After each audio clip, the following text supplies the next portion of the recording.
Salve galera! Estamos aí começando mais um vídeo do canal. E na aula de hoje você vai acompanhar período joanino e processo de independência. Período joanino e processo de independência no canal hoje. Bom, gente, começando a nossa aula de hoje, uma aula muito interessante, não é? Que vai nos levar à independência do Brasil. Então vamos começar com o contexto, puxando as histórias já da aula anterior, não é? Eu estava falando para vocês numa crise que vivia o sistema colonial, né, na nossa aula anterior. E lógico que essa crise ela vai só se ampliar e vai levar ao processo de independência. Acontece que o rei Dom José I acabou morrendo, como eu contei para vocês, aí acabou aquela era pombalina, entrou Dona Maria I, que depois vai ser chamada de a Louca, não é? Então essa Maria I faz novamente aquela política de aproximação com a Inglaterra. Então você tem, a partir da Maria I, né, uma reaproximação com a Inglaterra, uma nova submissão, né, política e econômica de Portugal ao imperialismo inglês. Muito bom, mas o contexto do final do século XVIII e do começo do século XIX é justamente aquele final da Revolução Francesa, né? Acaba em 1799. E aí começa a Era Napoleônica. E o Napoleão tem uma política muito firme na sua história, né, contra os ingleses. O Napoleão chega a decretar em 1806 o famoso bloqueio continental, prometendo, né, para todo mundo que comercializar com a Inglaterra, ele vai invadir. E é o caso, né, de Portugal.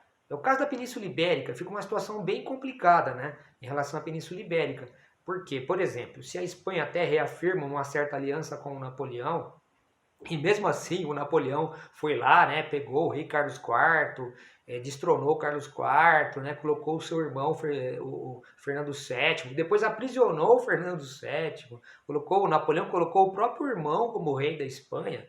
Se toda essa confusão aconteceu na Espanha, sendo a Espanha até se colocando como uma aliada de Napoleão, imagina Portugal, que tem um problema, né, porque ele tem uma aliança com os ingleses, como eu estava dizendo com vocês, né? Então Portugal está um dilema diplomático. Né?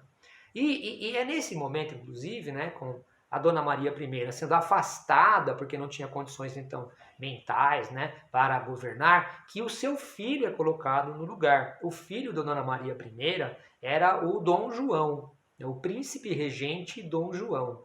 Então, o príncipe regente Dom João é o que vai ser o cara que vai ter que organizar essa situação muito complicada de Portugal, tendo que servir aos ingleses, mas pressionado pelos franceses, né? Tem aquele velho ditado, né? Se correr o bicho pega, se ficar o bicho come. É uma situação mais ou menos assim que o príncipe regente Dom João está vivendo ali no começo do século XIX. Quando ficou evidente que as tropas napoleônicas iriam realmente invadir Portugal, uma vez que Portugal não tinha como romper os seus compromissos com a Inglaterra, então o príncipe regente Dom João articulou um plano que não era um plano que era novo, já era uma discussão anterior. Eu havia dito na aula anterior com vocês sobre a ideia do Império Português.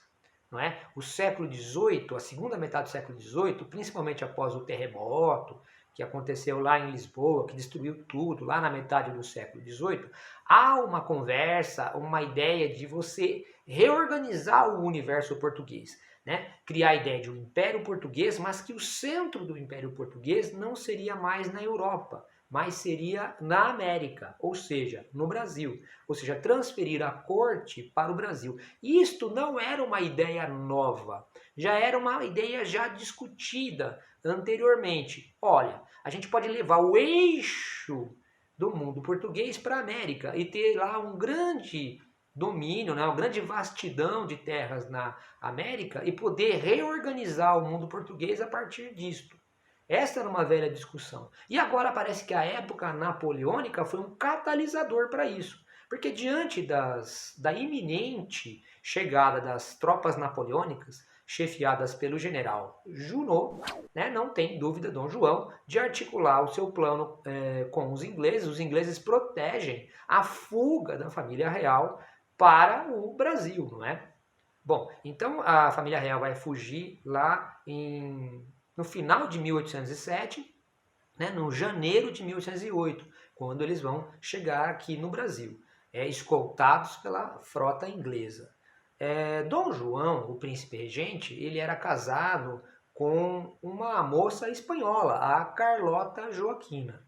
Inclusive, eles já eram separados, não é? Eles tinham filhos, né? Os dois mais importantes, o Dom Pedro, o nosso futuro Dom Pedro I, Dom Pedro IV de Portugal, e o Dom Miguel.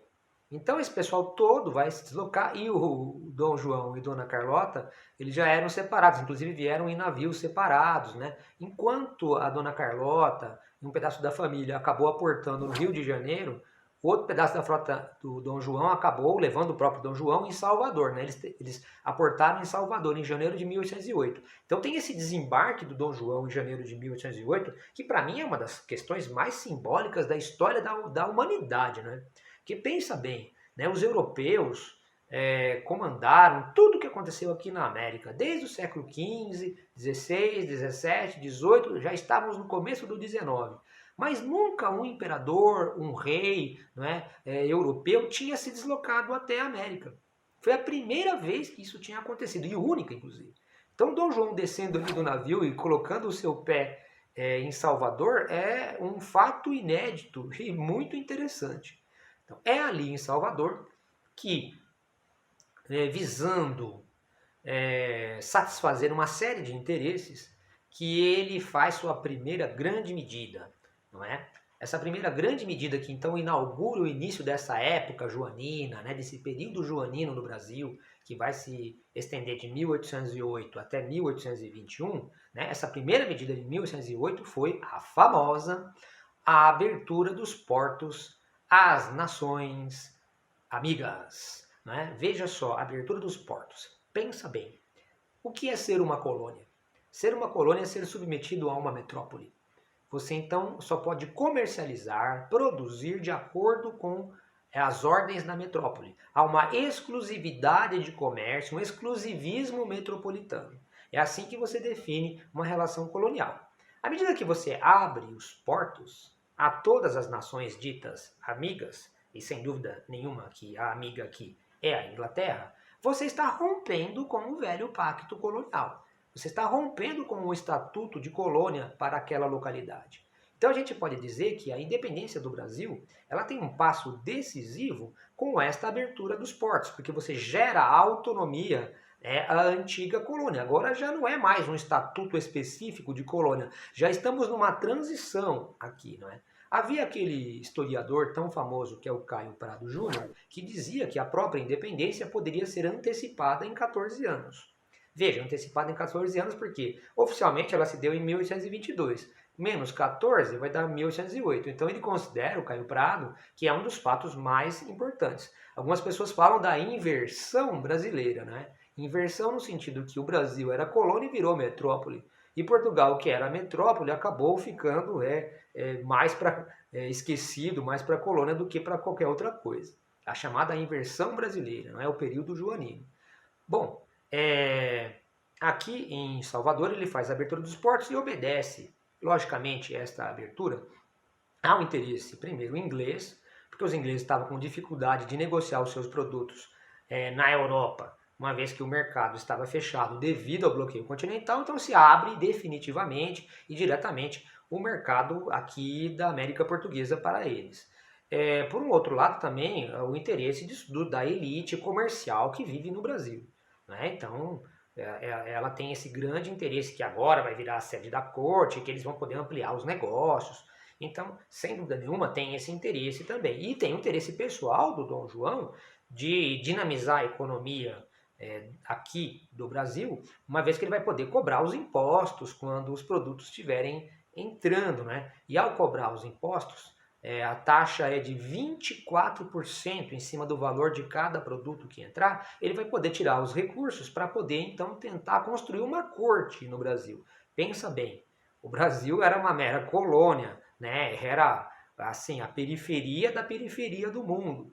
De repente vira a sede, a corte de um império importante que é o Império Português.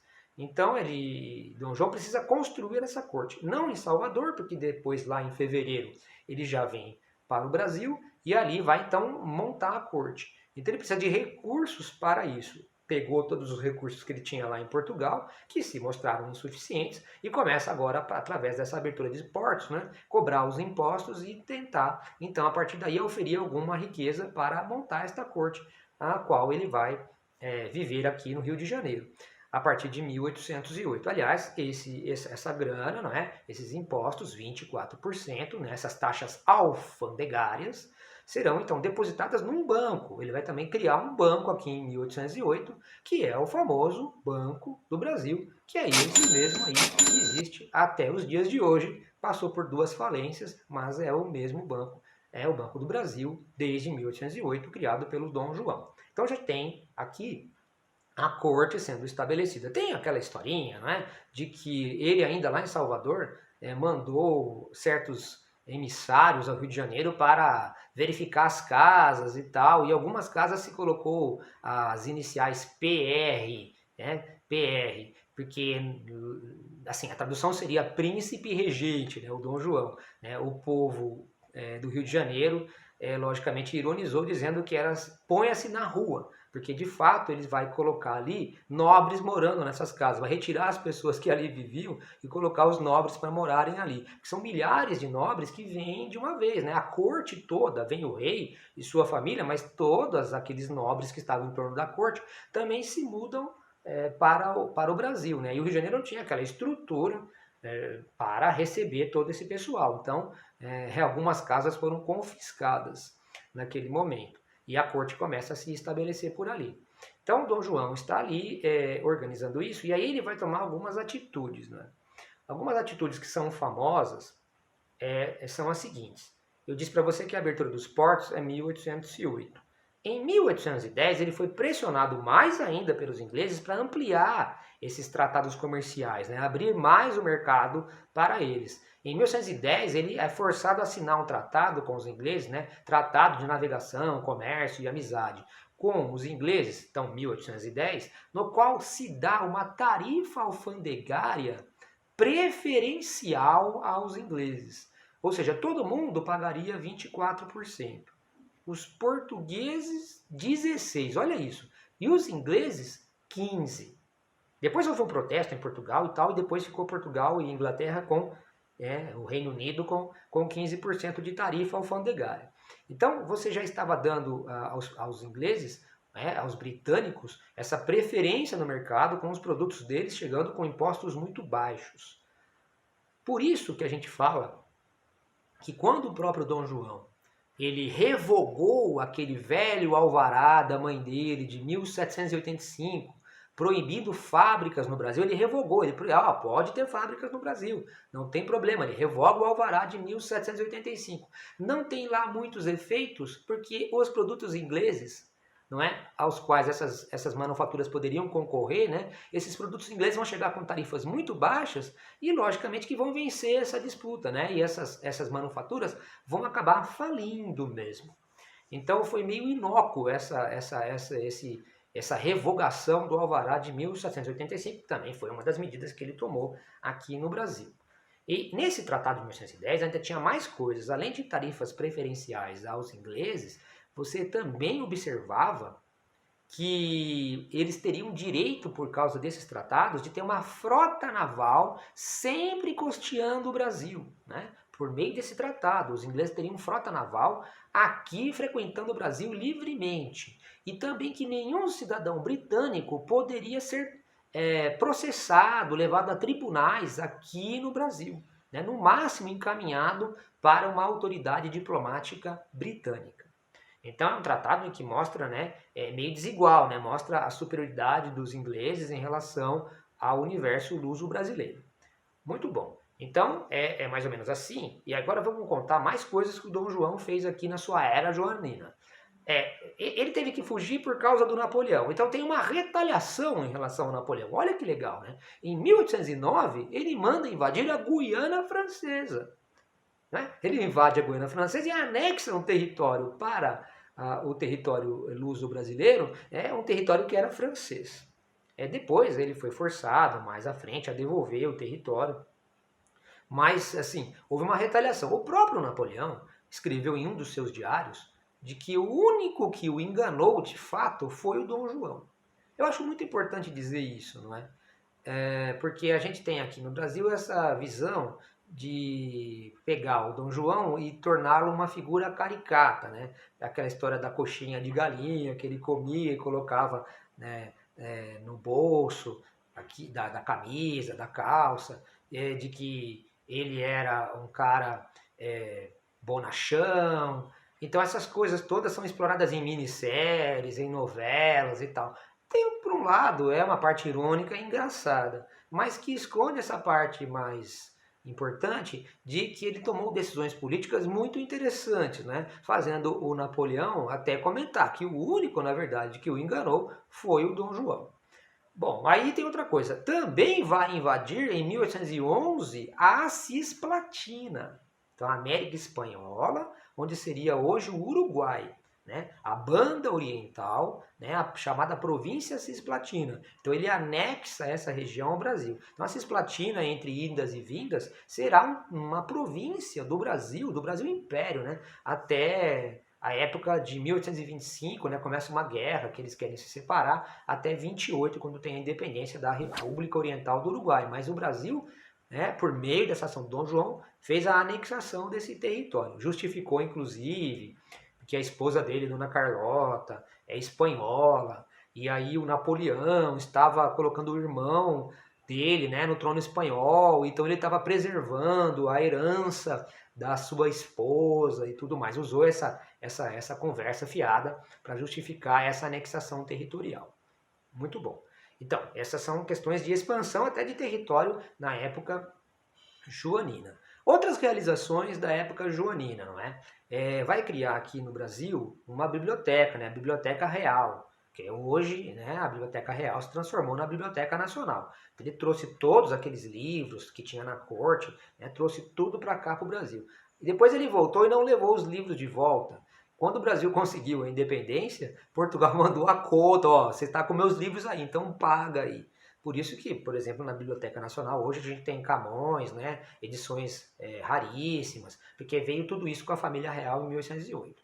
Criou o arquivo militar, criou o jardim botânico, né? Muito importante, o jardim botânico está aí, né, até o dia de hoje. Né? Esses nobres dessa época, até o século XIX, costumavam ter grandes jardins, não é? E esses jardins, na verdade, serviam para você pegar aquelas ervas medicinais, é tipo uma farmácia.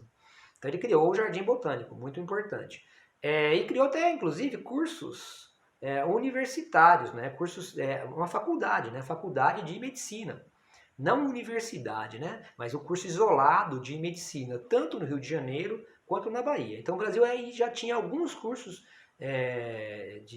alguns cursos superiores no Brasil que você podia cursar, né? Você tinha então na Bahia e no Rio de Janeiro a medicina, e chegou então em São Paulo, no Largo de São Francisco, e Pernambuco, lá no Recife, você tinha o direito. Universidade é coisa que no Brasil só no século XX vai ter, mas esses cursos isolados passaram a ter, inclusive. Então, criou os cursos de medicina aí, o Dom João na sua época joanina. São muitas dessas coisas, né, que ele vai fazer. Inclusive, vamos passar agora justamente para o ano de 1815. Estamos chegando lá em 1815, tem a derrota do Napoleão. Então tem a derrota do Napoleão, é a Batalha de Waterloo, 1815. Napoleão é desterrado para a ilha de Santa Helena, né? Qualquer coisa, assiste o vídeo aqui do canal sobre a Era Napoleônica, se você ficar numa dúvida em relação a este tópico da matéria. Mas pensando, né, no ano de 1815, o Napoleão perdeu lá. E aí o Dom João estava muito preocupado em estabelecer aqui na corte uma escola de belas artes. Você pode pensar que é uma coisa menor isso, né? Uma escola de belas artes, eu quero pintores oficiais do Estado luso-brasileiro. Né? Qual a importância dos pintores, das pessoas que faziam quadros, telas naquele período? Acho que é fácil você entender. Se você pensar na Segunda Guerra Mundial e colocar aí no Google, você vai achar um monte de fotografia, um monte de filmes, documentários mostrando como eram os personagens, como eram os avanços dos soldados, qual foi a história. Não existia fotografia e não existia filmes nesta época, pelo menos até o começo do século XIX. Até no Brasil a fotografia chegou em 1840, a primeira fotografia é de 1840. Então veja aqui, o único recurso que um Estado tinha para mostrar ao povo uma versão sobre uma batalha, ou como era o rosto de seus governantes, era a tela. Então você tinha esses pintores que eram pintores contratados oficialmente pelo Estado, né? Estado europeu. E esses caras eram profissionais e tinha uma escola que era bancada pelo próprio Estado, porque era a maneira pela qual o Estado poderia fazer a sua publicidade. Então o Dom João estava preocupado em relação a que no Brasil também houvesse, aqui na sede da corte, uma escola de belas artes. Então, nesse sentido é que veio a missão artística francesa, com nomes muito importantes. Entre os mais importantes, o mais conhecido e lembrado é aquele Jean-Baptiste Debré. Bom, então estamos em 1815, veio a missão artística francesa e o Napoleão perdeu. Você pode falar assim, poxa professor, então se o Napoleão perdeu, a causa do Dom João vir para o Brasil foi por causa do Napoleão. Então agora eu acho que o Dom João já pode voltar lá para Portugal, já pode voltar para Lisboa, não é isso? Então, é isso que ele não faz. Então vamos aprender agora por que ele não fez isso e já vamos começar a tentar explicar para vocês o caminho que vai levar, né, ao processo de independência do Brasil. Veja, ele, Dom João, estava assistindo desde 1810. Veja, a Guerra de Independência da América Espanhola começou em 1810. Uma das causas da Guerra de Independência da América Espanhola é que o Império Espanhol estava sem o imperador, uma vez que o Napoleão sequestrou o Fernando VII e colocou seu próprio irmão no trono espanhol. Isso abriu espaço para que, em várias regiões da América Espanhola, as guerras começassem, em 1810. Então, em 1815, já fazia 5 anos que isso já estava acontecendo. O próprio Dom João se apercebeu claramente de que se ele retornasse naquele momento, provavelmente já começaria também algum tumulto, né, no Brasil. Poderia começar também uma guerra de independência no Brasil. Então a figura do imperador ficar no Brasil é central para manter o domínio do território. O imperador ele vem aqui e vai estabelecer uma ordem do Estado português aqui, não é? E ele vai além. Ele continua aquele velho plano. Em 1815, ele eleva o Brasil à categoria de Reino Unido a Portugal. Então, a partir de 1815, não é colônia mesmo. Brasil e Portugal são o Reino Unido. E a sede é no Brasil. Evidentemente que as elites brasileiras, ou que em geral o povo que mora nesse território que a gente chama de Brasil e tal, e que era a América Portuguesa, não tem nada contra isso, uma vez que aqui será agora a sede, continuará sendo, né, a corte, isso não é mal para todos nós aqui desse território. Então conta com o apoio. A nobreza portuguesa, né, que veio de Lisboa desde 1808, ela também não tem nada contra, porque ela já está aqui estabelecida há anos e com grandes negócios aqui já há anos, né, desde 1808, né, e já estamos aqui em 1815, já faz 7 anos. Então as coisas estão se assentando desta forma. Em 1817 acontece uma rebelião. Então, olha, já tem uma rebelião em 1817 que é em Pernambuco. Então, os custos para manter esta corte no Rio de Janeiro são altíssimos. Uma das províncias mais ricas é Pernambuco, que paga impostos pesados para abastecer e sustentar esta corte. Então, os caras lá, por meio da ação de lojas maçônicas, por meio de pessoas intelectualizadas, né, as ideias iluministas lá se alastram muito forte em Pernambuco. Então há um movimento republicano separatista, que é a Revolução Pernambucana, em 1817. Então seria o terceiro movimento separatista da história. A gente contou primeiro Inconfidência Mineira, Conjuração Baiana, agora tem o terceiro movimento. Lógico que então a difusão de ideias iluministas entre a intelectualidade da época, não é? De lá de Pernambuco, e a insatisfação com relação à cobrança dos impostos muito altos, por causa da corte ser sediada no Rio de Janeiro, fez com que eles se rebelassem. E de fato tem uma questão que eles conseguiram, por meio dessa revolução, realmente tomar o poder e estabelecer uma república em Pernambuco, com apoio inclusive de Ceará, Rio Grande do Norte, e Alagoas seria o território atual, por aproximadamente 3 meses. Há uma república sendo colocada ali em Pernambuco. É que depois, logicamente, há uma reação do poder central, da corte, e eles são derrotados, os líderes, inclusive, né, são executados. Mas há essa experiência da Revolução Pernambucana de 1817, que é o único, então, movimento separatista que tivemos nesta época colonial e agora nessa época de transição do Reino Unido a Portugal, né, é que conseguiu de fato sair da fase conspiratória, tomar o poder e estabelecer uma república com pelo menos 3 meses. Eu vou deixar aqui na descrição para vocês um belo filme documentário sobre esse assunto, que foi produzido recentemente aqui pelo cinema brasileiro. Bem interessante você assistir, tá? Sobre a Revolução Pernambucana de 1817. Aliás, falando, né, sobre 1817, esse ano era um ano interessante, né? Porque assim, em 1816 aconteceu o falecimento aqui no Brasil de Dona Maria I. Então aí sim, Dom João, o príncipe regente, vai ser então aclamado como o imperador português, como Dom João VI. Tem o luto, né, em 1816, essa cerimônia de aclamação será no ano de 1817. E ao mesmo tempo, inclusive, o príncipe, filho de Dom João VI agora, o nosso Dom Pedro, né, seria Dom Pedro IV no futuro lá em Portugal, Dom Pedro I do Brasil, ele vai se casar com Dona Leopoldina, que veio de Áustria. Olha só também um casamento tático, político. E aí será então feito a cerimônia de casamento em 1817 do Dom Pedro, não é? E a aclamação de Dom João como Dom João VI. E que meio esta revolução em Pernambuco em 1817, meio que foi um estraga-festas, né, para esse ano que seria um ano de grandes eventos lá no Rio de Janeiro em 1817. Muito bem. Então, olha só. Dom João, agora é Dom João VI, colocou em prática a ideia do Reino Unido, Brasil e Portugal, e vai ficar aqui mesmo, e a sede do Império Português será no Brasil. Isso está muito bom para as elites brasileiras, vamos dizer assim genericamente, está bom para a nobreza portuguesa, que já está morando aqui há muitos anos, né? E isto vai, de fato, satisfazer o interesse de não fragmentar o Império Português, porque se o poder central for embora, provavelmente vai acontecer aqui o que aconteceu na América Espanhola, né? Todas aquelas guerras de independência que já tinham começado desde 1810. Tá, mas faltou combinar com um personagem isto. Quem é esse personagem? E é um personagem importantíssimo. Esse personagem é a burguesia europeia, ou seja, a burguesia que mora lá em Portugal.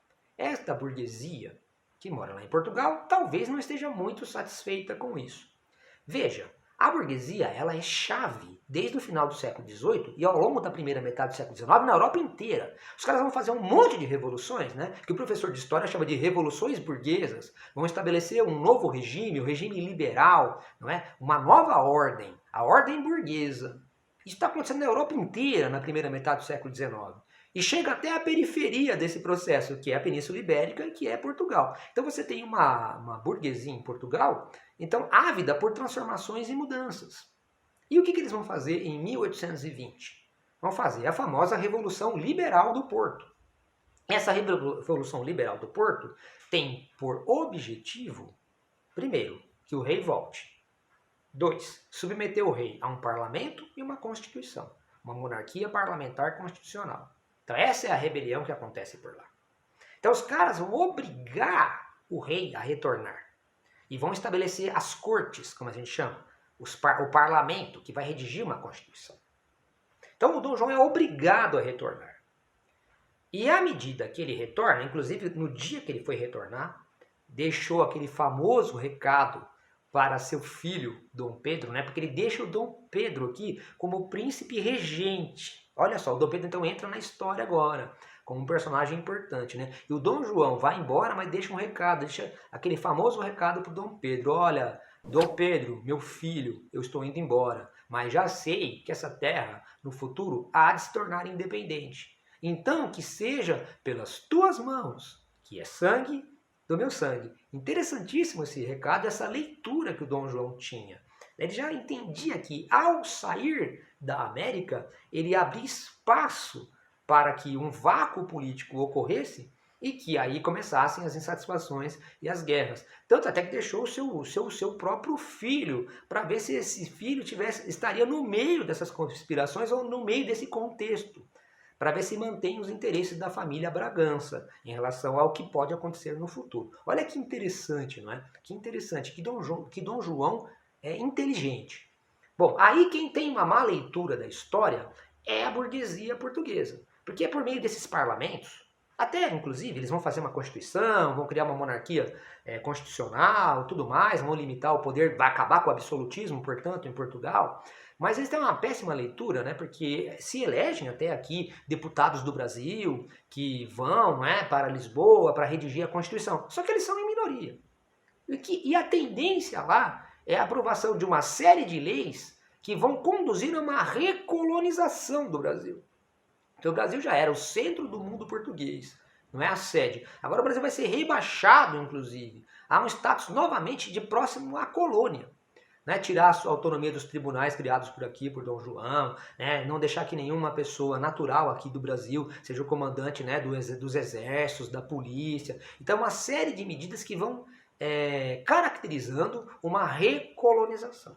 Então, à medida que as cortes portuguesas encaminham uma recolonização, eu acredito que você já entenda que a grande resposta das elites brasileiras é, sem dúvida nenhuma, pensar na sua guerra de independência. Então, a leitura ela é bem tranquila quando você observa esse jogo político. Aqui na ideia de guerra de independência, a gente vê que há projetos e setores que pensam essa independência. Nós vamos pensar que o eixo disso está no Rio-São Paulo. Então, é Rio-São Paulo o eixo desse pensamento. E há vários projetos do que fazer. O projeto que é o projeto vencedor foi o projeto do José Bonifácio. Então eu vou aqui escolher a figura do José Bonifácio como representante desse projeto de independência ligado às elites brasileiras do eixo Rio-São Paulo. E a ideia do José Bonifácio e desse grupo é fazer uma independência, mas que tem um diálogo e uma observação do que está acontecendo na América Espanhola. A América Espanhola era um vasto território. Está se fragmentando em pequenos países. Então a ideia é tentar manter a unidade do território, que a América Portuguesa virasse um só país. Então, se observando, né, o processo de guerra da América Espanhola, se vê que, claramente, há a fragmentação. Talvez, então, para manter a unidade, um governo mais centralizado fosse mais útil. Por isso a ideia de monarquia. Então as elites brasileiras, adotando já uma tradição luso-brasileira, que é a monarquia, e pensando na manutenção da unidade de um governo centralizador, então pensam numa independência com monarquia. Gente, então agora temos um cargo aberto aí, que é o cargo de rei, o cargo de imperador desse país que vai surgir. Quem seria a pessoa com o perfil necessário para assumir esse cargo? Não há dúvida que temos aqui o nosso príncipe regente, né? Está tendo aqui a regência de Dom Pedro. Ele é a figura que vai ser culpitada, e vai deixar-se culpitar, obviamente, né? Para comandar esse processo de independência.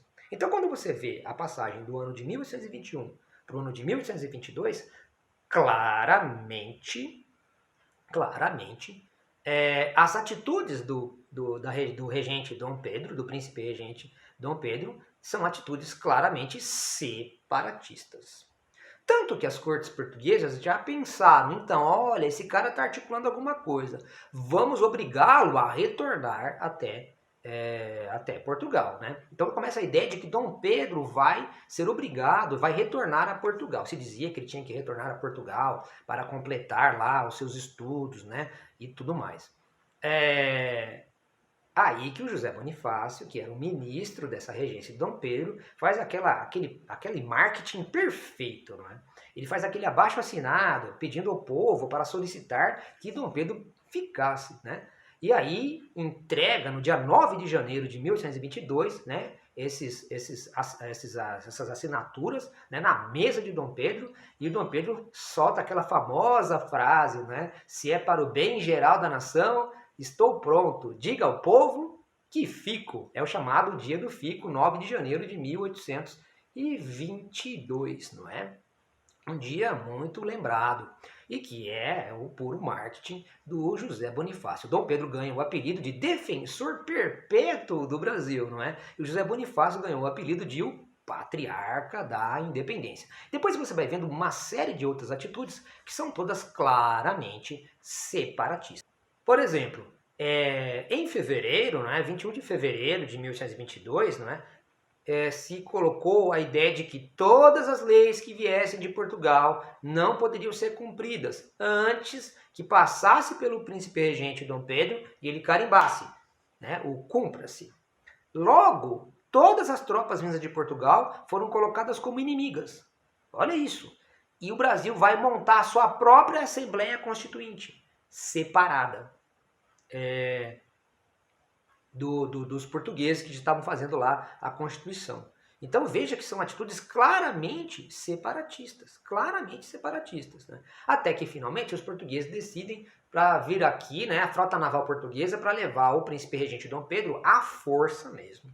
Vai levar o cara à força de volta para Portugal. Então os caras chegam por aqui, né, estamos chegando a setembro de 1822, para levar à força o Dom Pedro. Aportam no Rio de Janeiro. O Dom Pedro não estava no Rio de Janeiro, estava lá em Santos. Então, quando essa tropa naval chegou, o ministro José Bonifácio e a esposa de Dom Pedro, não é, a imperatriz Leopoldina, escreveram a carta para o Dom Pedro, meio assim, dizendo, né, olha, Dom Pedro, os caras vão levar você aqui. Eles acham que você é um rapazinho. Quando é que você vai tomar realmente uma atitude forte?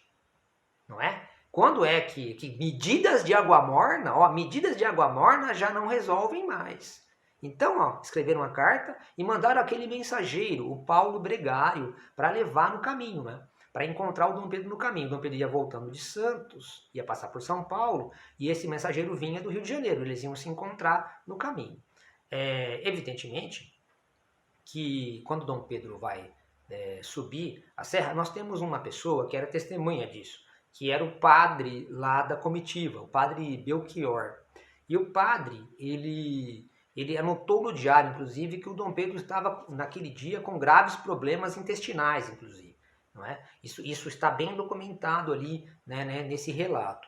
Então, o Dom Pedro vai subindo, inclusive, então, uma subida na qual ele... assim, a gente tem que imaginar que não existe exército brasileiro, gente. Não é? É uma comitiva pequena. Para subir uma serra, não vai-se de cavalo, né? Você vai optar por uma mula. Então tem todas essas questões, não é? E quando o Dom Pedro chega em sua pequena comitiva, eles estão ali no riacho do Ipiranga. Quando esse mensageiro, ele chega, né, o Paulo Bregário, entrega a carta da sua esposa e do José Bonifácio para ele. Era 7 de setembro de 1822. Então conta lá os relatos, especialmente lá do padre Belchior, de que ele ficou muito nervoso com aquilo lá e falou assim, olha padre, pode anotar aí que hoje mesmo eu vou fazer a própria independência. É hoje que é a independência. E parece que ele repetiu ao longo do caminho isso várias vezes. E realmente foi para o Rio de Janeiro e se coroou imperador lá no 1 de dezembro de 1822. Então, declarando abertamente a separação. Evidentemente que esta cena do suposto grito do Ipiranga se transformou em icônica e clássica, né, para marcar a nossa independência. Na verdade, alguns anos depois, né, algumas décadas depois, uns 60 anos depois, houve um concurso para a gente fazer uma tela sobre a independência do Brasil. Eu poucos minutos aqui nesse vídeo, falei para vocês da importância das telas no século XIX para contar as histórias. Isso que aconteceu aqui no Brasil aconteceu em todos os países da América Latina. Tem uma tela oficial.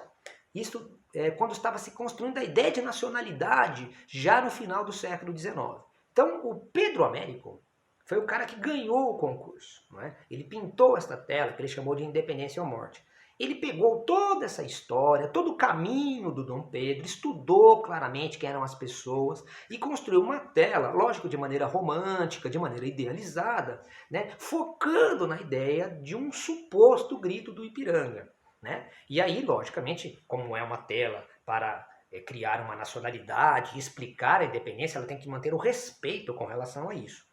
Por isso que você vai chegar e falar assim, não, o Pedro Américo mentiu em relação à cena, ele distorceu. Não, ele teve uma licença poética para criar uma cena que seria, a partir de agora, convencionada, né, como o marco zero da história de um Brasil independente. Bom, mas durante muitos anos, inclusive, esse 7 de setembro e a coroação do 1 de dezembro, elas então competem como as datas oficiais, até que finalmente, principalmente no final do século XIX, quando vem a tela e o movimento republicano, né, se elege a grande data, né, o 7 de setembro. Aliás, é interessante, né? Nesta tela, inclusive, tem um casebre. Essa situação, essa cena teria ocorrido lá no Rio Ipiranga, aqui, né, na cidade de São Paulo, onde inclusive há hoje o Museu do Ipiranga, que inclusive onde está localizada esta grande tela do Pedro Américo. Né? Aí as pessoas falam, foi aqui a cena, olha o casebre ali, porque tem um casebre na tela, olha o casebre ali. As pessoas nem sabem que o casebre foi construído depois que a tela foi feita, né? Ou seja, a tela determinou a realidade. O próprio cinema, inclusive, fez alguns filmes tentando retratar a partir da própria tela, não é? O mais famoso filme foi aquele Independência ou Morte, que o Tarcísio Meira, né, faz este grito, né, do Ipiranga, que passou a ser o símbolo da nossa independência. Informa! As cortes de Portugal querem nos escravizar! De hoje em diante, as nossas relações estão cortadas. Eu nada mais quero do governo de Lisboa, nenhum laço nos une mais. Pelo meu sangue, pela minha honra e pelo meu Deus, juro promover a independência do Brasil. Independência ou morte! Independência ou morte!